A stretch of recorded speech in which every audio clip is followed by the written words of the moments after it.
예. 두 번째 트레이드는 이 캘거리랑 유타입니다. 유타가 맥킨지 위거 선수를 영입을 했네요. 그리고 이제 올리 메테 선수 뭐 이제를 비롯해 가지고 캘거리는 이제 2 라운드 지명권을 3 장이나 받는 이제 요런 그림이 되게 됐고요. 어쨌든 이 위거가 또 이적을 하게 됐다라는 거 요런 부분 확인하실 수가 있습니다. 캘거리의 올리 메테 선수 그리고 조너선 카스타냐 그리고 2026년 2 라운드 지명권 2 장에다 3 장이죠. 그죠? 2026년 지명권을 3 장을 받았어요. 2 라운드를. 이제 요런 과정이기 때문에 물론 이제 이 맥킨지 위거가 처음에 이제 유타로 넘어간다라고는 이야기가 나왔을 때 야 티즈 이긴라를 좀 받아왔으면 좋겠다 뭐 이런 이야기를 하시는 이런 캘거리 팬분들이 많긴 했는데 티즈 이긴라는 없었고요. 왜냐면 티즈 이긴라는 사실은 유타 입장에서도 쪼끔은 좀 간판급으로 키우려고 지명을 했었던 자원이기 때문에 이 위거 트레이드에 포함이 될 가능성이 사실 크진 않았다고 개인적으로 생각을 합니다. 이제 요런 부분 말씀을 드리고요. 역시나 크레이그 콘로이 GM 항상 이야기할 때마다 말씀을 드리는 내용 중에 하나는 이 사람은 이 GM 그러니까 이제 지금 크레이그 콘로이 단장 같은 경우에는 굉장히 이 처음부터 말한 딱 그 계획으로 그냥 그대로 가고 있습니다. 그게 이제 뭐냐? 직전 자원 받아오고 그리고 이제 미래가 가까운 자원. 미래가 가깝다라는 이야기는 이제 좀 NHL에 뭔가 이제 조금 들어올 만하면서 뭔가 좀 날개를 필라고 하는 그런 느낌의 좀 어린 자원 이야기예요. 그리고 이제 앞으로 미래, 뭐 예를 들면 지명권이라든가 아직까지 NHL은 가깝지 않지만 어쨌든 이제 좀 이 미래 이제 유망주 풀에 넣어줄 수 있는 이런 느낌으로 이야기를 하는데 그러니까 이제 이 좀 한마디로 설명을 드리면은 현재와 미래를 같이 도모한다라고 이제 제가 자주 말씀을 드렸었죠. 근데 이번에도 마찬가지로 올리메테 같은 경우에도 지금 당장 직전으로 쓰는 자원이고요. 그리고 이제 미래가 좀 가까운 자원 같은 경우는 카스타냐. 그리고 이제 미래 자원 같은 경우는 2라운드 3장 이렇게 들어오기 때문에 역시나 이 기조가 느껴진다. 그 기조가 느껴지는 그런 상황이다라고 바라보시면 좋을 것 같습니다. 상위 지명권들을 여기도 마찬가지로 아까 이제 뭐 밴쿠버 때도 말씀드린 내용이지만 여기도 마찬가지로 지금 베이거스 골든 나이츠는 헤니핀이랑 그다음에 안데르손 트레이드하면서 1라운드 하나씩 가져왔고요. 그리고 이번에 이제 2라운드 3장 충원해 가지고 2라운드가 뭐 4장이나 생겼고요. 이제 이런 부분 확인하실 수가 있습니다. 시카고랑 마찬가지로 어저께 말씀드린 내용이지만 저 2라운드 4장까지 보통은 필요한 상황이 많이 발생을 하지는 않아요. 그러니까 지금 뭐 유망주 풀이 애지간히 부족하지 않고서는 솔직히 말씀드리면 2라운드 솔직히 4장까지는 그렇게까지 필요가 없거든요. 그러니까 4장을 그냥 이제 어중간하게 뽑기보다는 차라리 내가 원하는 선수가 나왔을 때 한 2장 정도 쓰면서 올라가면서 이제 이런 거 사실은 생각을 하는 게 더 좋습니다.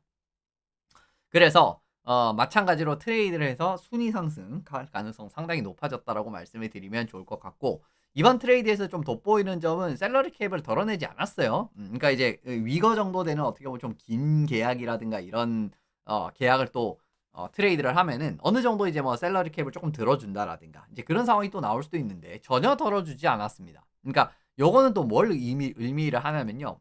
지금 어쨌든 블레이크 콜먼이랑 나잼 카드리 선수가 트레이드가 아직 안 됐잖아요. 근데 뭐 카드리 같은 경우는 콜로라도 거의 갈 뻔했는데 이 캘거리 수뇌부가 못 맞게 막았다. 뭐 이런 이야기도 있고 한데 어쨌든 콜만 같은 경우에는 지금 이제 트레이드 가능성이 좀 있는 상황이기 때문에 이런 선수들을 보내면서 어쨌든 추가적으로 지금 부담을 할 수 있는 상황이다라는 거죠.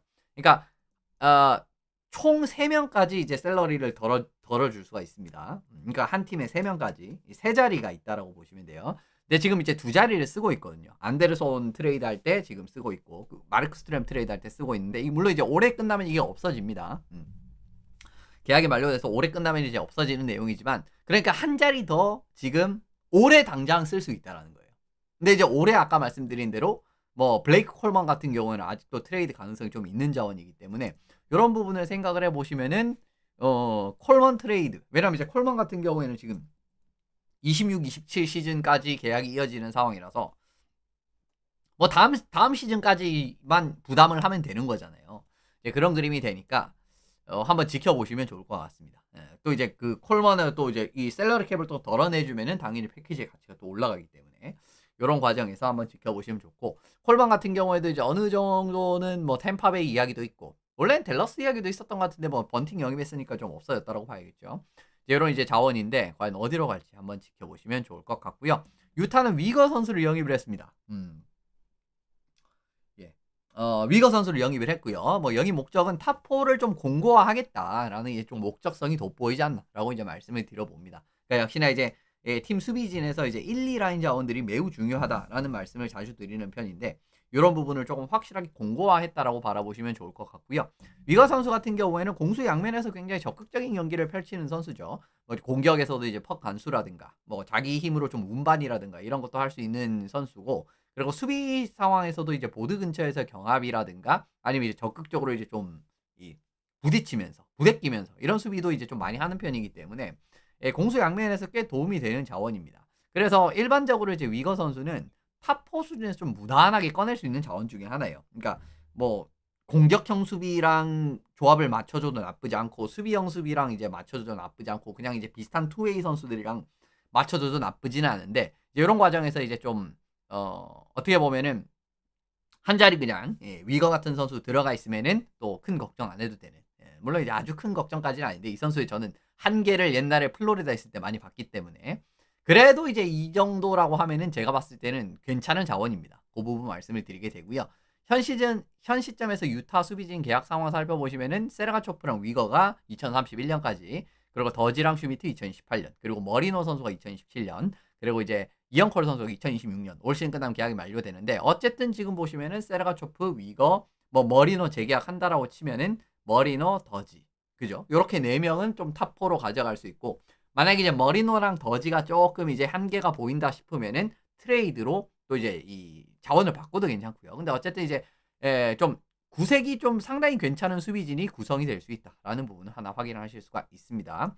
참고로 유타 올 시즌 조합별 출전 시간을 보시면은 슈미트랑 머리노가 725분, 그리고 세르가초프랑 더지가 462분, 그리고 콜이랑 드시모네 선수가 298분으로 이렇게 1, 2, 3 라인이 나오고는 있는데 요걸 좀 어떻게 변화할지는 좀 지켜봐야 될 것 같아요. 그러니까 슈미트의 역할을 조금 내리면서 위거 선수를 이제 저 위치에 사실은 넣어봄직하거든요. 왜냐하면 이제 위거 선수 같은 경우에는 이 오른손잡이기는 한데 좀 슛 능력이라든가 이런 것들의 마무리 결정력이라든가 이런 걸 좀 잘 살려주는 모습으로 캘거리가 운영을 많이 했기 때문에 비슷한 모습을 유타에서도 보여줘도 사실은 나쁘지는 않습니다. 그 부분 말씀을 드리고요. 일단 오른손잡이 수비수 더지 머리노 위거 이런 식으로 그냥 이제 좌우놀이 해도 괜찮다. 지금 WBC 한창 하고 있는데 이 아이스하키에도 좌우놀이가 있다라고 제가 자주 말씀을 드리는 편이죠. 그러니까 이제 왼손잡이 왼손에 오른손잡이 왼손 이제 이런 식으로 좀 의식적으로 배치를 하는 그 팀들이 있어요. 뭐 이제 로스터 프리뷰 때도 많이 이야기를 했지만 이런 부분으로 지금 이제 어디냐 유타도 할 수 있다라는 거죠.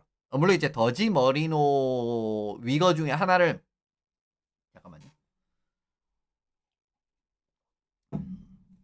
한 선수를 3라인으로 쓰는 게 좀 아깝긴 하지만 하려고 하면 할 수는 있다라는 거예요. 근데 이제 하고 싶어도 못하는 팀이 사실 굉장히 많습니다. 오른손잡이 좋은 수비수들이 사실 많이 없기 때문에 그 부분에서 말씀을 드리는 건데 일단 유동성에서 확인을 하실 수가 있고요.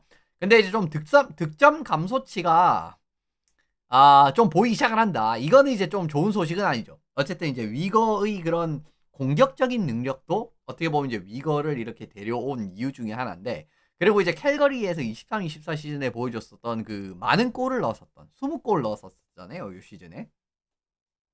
근데 작년에 이제 8골. 근데 올해 3골 뭐 이런 식으로 쭉쭉 줄어들었습니다. 물론 이제 올해나 작년 같은 경우에는 캘거리의 전력이 약했다라고 이야기를 할 수도 있지만 그냥 이제 어떻게 보면은 좀 안 좋았던 거일 수 있는 거거든요. 그래서 일단 이제 그 부분 특히 이제 리스트샷 스냅샷으로 지난 시즌 13골이나 넣었는데 올해는 리스트샷 스냅샷에도 별로 그렇게 임팩트가 없는 상황입니다. 이제 이런 과정을 살펴보시더라도 뭐 슬랩샷 골은 어쨌든 보면은 뭐 골 비중이라든가 이런 걸 보면은 그래도 뭐 괜찮은 편이라고 보실 수가 있는데 강점이었던 리스타 스냅샷에서 만들어내는 결과치 자체가 상당히 많이 저조해졌다라는 거는 요거는 한번 생각해 볼 부분이다라는 거죠. 그래서 요 부분 말씀을 드리고 그리고 또 하나 걱정되는 게 스피드 관련 측정치가 어떻게 1년 만에 이렇게 떨어지는지 모르겠습니다. 이게 작년에 37.41km 나가면서 굉장히 스케이팅 게임이 좋았던 선수였거든요. 근데 올해는 34.63으로 이게 3km 가까이 줄어들었어요. 이게 1년 만에 이럴 수 있나? 이런 느낌도 들고 물론 이제 톱 스피드는 딱 이제 한 번 딱 기록하면은 무조건 요 기록이 남는 거기 때문에 그럴 수는 있는데 근데 32km 이상 단속 같은 경우에도 작년에 62에 실시했는데 올해는 딱 절반이거든요. 근데 이제 예를 들면 지금 시즌이 이제 절반 지났다라고 하면은 이거 딱 반수니까 괜찮잖아요. 근데 이제 지금 시즌 한 4분의 3 가까이 지났단 말입니다. 그럼에도 불구하고 어쨌든 스케이팅 게임이 요런 느낌이 나온다라는 거는 퍽 운반에도 강점이 있는 위거의 경기라고 생각을 하면 이건 또 좋은 소식은 아니에요. 그래서 이제 요 부분이 또 어떻게 좀 개선이 될지 지켜보시면 좋을 것 같고요. 근데 또 하나 또 걱정이 되는 게 지금 이제 유타는 올해도 지금 플레이오프 권한에 들어가 있고 이제 플레이오프 이후를 노리는 팀이잖아요. 근데 수비진의 대부분의 자원들이 중요 국면에서 치명적인 실책이 좀 많은 유형의 선수들이 지금 많아요. 그러니까 비단 뭐 위거는 이제 제가 매번 이 이야기를 했기 때문에 다들 잘 알고 계시지 않을까 생각이 드는데 뭐 슈미트도 그렇고 콜도 그렇고 그죠? 머리노도 그런 유형이고 세르가초프도 그렇고 더지도 그렇거든요. 그러니까 좀 말도 안 되는 실수라든가 좀 이런 그 분위기를 확 저하시키는 느낌의 실수들이 굉장히 많은 느낌의 수비진이 구축이 됐다라는 게 이 정말 순간의 한 번의 흐름이 중요한 플레이오프에서 어떤 결과를 낼지는 한번 지켜봐야 된다라고 생각을 해요. 그러니까 탑4의 공고화적인 목적이라는 부분은 있지만 이게 플레이오프에서 정말 안정적인 결과로까지 이어질지는 한번 지켜봐야 된다는 겁니다. 그리고 맥킨지 위거 역시 적극적인 플레이가 굉장히 독이 되는 케이스가 많은 선수고요. 실수 진짜 많고 그리고 뭐 2대1 상황이라든가 이런 거 됐을 때 정말 왜 이제 2대1 상황이 돼도 막 슬레이빙 같은 선수가 있으면은 그래도 이제 좀 기대가 물론 이제 다 막지는 못하지만은 그래도 뭔가 이제 조금 우리가 약간은 그래도 조금이라도 기대를 할 수 있잖아요. 근데 위거가 2대1이 되면은 저는 플레이오프라든가 이런 상황에서 전혀 기대가 안 되는 이런 느낌의 선수이기 때문에 이 유타가 과연 본인들이 바라는 느낌의 그런 경기력을 플레이오프 때 선사해 줄 수 있을지 요거는 이제 한번 지켜봐야 될 것 같습니다. 근데 뭐 유타에서는 또 될 수도 있잖아요. 그죠? 될 수도 있는데 플로리다의 모습이 저는 너무 각인이 돼 있기 때문에 이제 그런 부분에서 좀 걱정이 되는데 어쨌든 이 목적 자체는 확실한 움직임이고 그래도 이제 유타가 좀 좋은 점은 역시나 이 목적성이 좀 잘 보이는 그런 트레이드 같은 것들 좀 많이 하고 있다라는 그림인데 그런 부분이 이번에도 드러나지 않았나라고 말씀을 드리면서 이제 이 트레이드도 마무리해 보면 좋을 것 같습니다.